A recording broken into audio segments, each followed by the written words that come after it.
its body. And let me look real closely at it. Oh, that's a really tricky one. Oh, that's a very tricky one.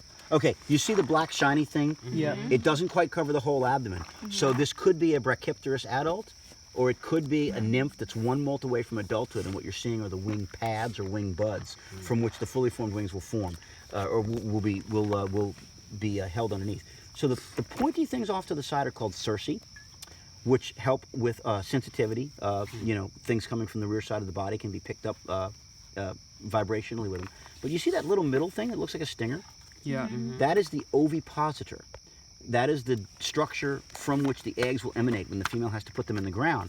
And on most crickets, when the female is an adult, the ovipositor is longer than the cerci. So I'm going to bet that that's a nymph, but I am not sure. Now, back to Scorites.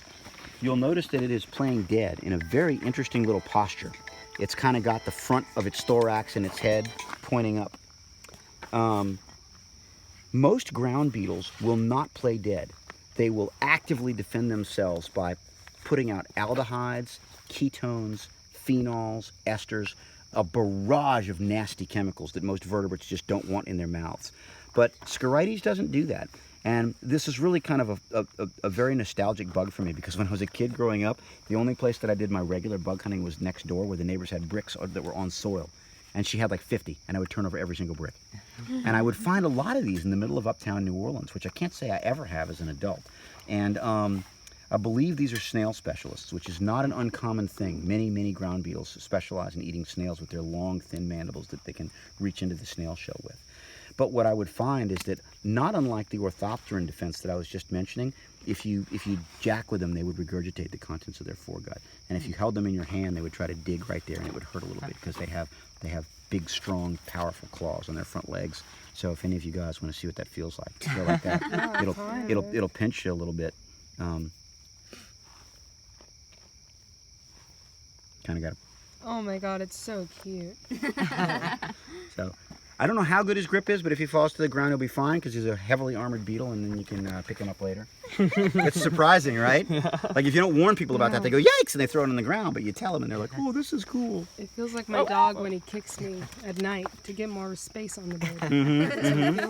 Wrong way. Just give him a credit. Does it tickle? Wonderful. It's a sensation. You want to try it? No, I don't think so. So the genus is Scorites, and when it's anglicized, I'm afraid the common name of that beetle is the scarite ground beetle. Dropped it under your shoe. Oh, don't step down. There you go.